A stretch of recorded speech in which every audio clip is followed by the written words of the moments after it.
Fira from the Lawrence Hall of Science. Now lately, I've been going out to my back porch at night to wind down. And sometimes when the night is clear, I can see some stars in the sky. And seeing all these stars got me thinking about the way stars shine and the way they twinkle so beautifully. Now, how do stars shine? Well, the star has all this energy in little packets called photons in its core. Photons are particles of light. And as you know, we see light coming from stars. So how do these photons get from the core of a star to the surface of a star? A photon escaping from the core of a star is like when you're trying to make your way out of a very, very crowded room. So, how do you make your way out of a crowded room? You basically just push and push randomly until you find a way out. This is essentially what photons do. They move a little until they bump into the nearest particle and they transfer their energy. Then they bump into the next particle, transfer their energy again, and so on until they reach the outside. This is called a photon's random walk because it doesn't really know which way it's going. It has an equal chance of going in any direction, even backwards. This process is officially known as radiative transport. Another way stars can shine is through convection. Have you heard of the term convection before? If you have, you might have heard of it in the context of boiling water. When you put a pot of water on the stove to boil, it starts heating up from the bottom first, where it's closest to the heat. As this water heats up, it becomes more buoyant and less dense. Because of this packet of hotter water rises to the top, transporting not only the water but also the energy. As the energy is released, the water becomes cooler. Can you guess what the energy from boiling water is released as? If you said steam, you are absolutely correct. This now colder parcel of water sinks, gets reheated, and continues to transport energy, going through this process over and over again until there's no water left or until you turn off the stove and it cools down.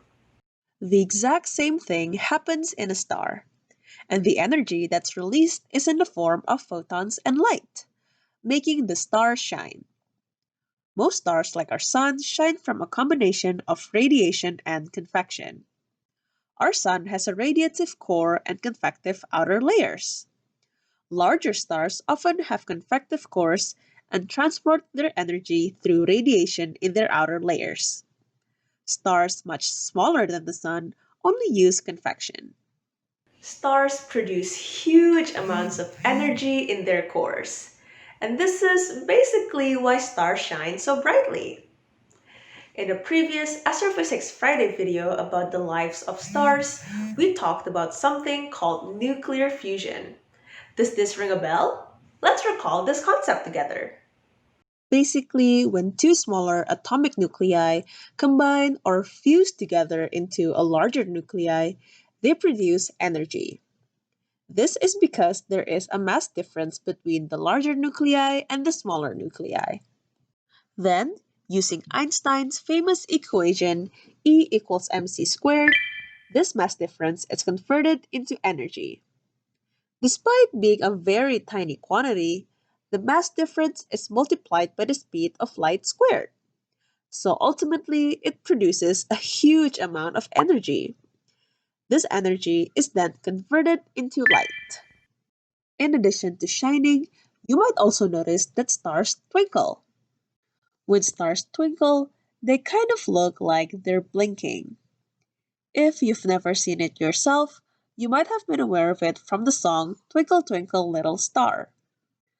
But what exactly causes stars to twinkle? To answer this question, let's do a little activity. Here are the materials that you will need. You'll need a black piece of paper, some aluminum foil, a flashlight, a pair of scissors, and a glass bowl. Feel free to pause the video while you grab everything. So first, fill in the glass bowl with some water. You don't have to fill it in all the way. And after you did that, you can set it aside. Meanwhile, cut up the aluminum foil into a bunch of little stars. In real life, stars are shaped like balls, so I'm gonna cut mine into little circles. Like this. However, if you want to be a little pretty with it, you can make 5-point stars like this as well. And don't worry if they're not perfect. Real stars aren't perfect either. Now, place the stars on the black piece of paper. Feel free to arrange them however you want to create your own starry night. Then, we will pick up our glass bowl and place it on top of the paper and the stars. Now, pick up the flashlight and shine it into your bowl. You will notice that the stars will begin to shine. Now, tap the sides of the glass bowl or move the bowl around so that the water moves around. Notice what happens to the stars. You will see that they will twinkle.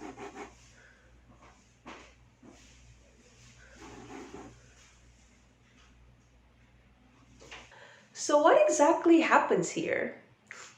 In our activity, as the water moves around, the light from the flashlight is bent or refracted. And this is what causes our mini stars to twinkle. The same explanation applies to why we see stars twinkle in the night sky. In the real life case, when light from stars reaches the Earth, the light beams will be bent or refracted by the Earth's atmosphere. Since our planet's atmosphere has different densities and temperatures, this will make the starlight go through a zigzag pattern before it can reach us on the surface. This is why we see stars twinkle. But the question is, if you were an astronaut and you are looking at stars from outer space, would you see the stars twinkle? If you said no, you are right. In space, there's no atmosphere between you and the stars, so you would not see them twinkle. And with that, we've reached the end of our video today. The next time you see stars in the night sky, think about how these processes allow stars to shine and twinkle. And just marvel at how beautiful the universe is. Alright, astronomers, thank you so much for tuning in to Astrophysics Friday today. Be sure to give this video a like and subscribe to the Lawrence Hall of Science YouTube channel for more science content. And I will see you later and keep asking big questions about the universe. Bye!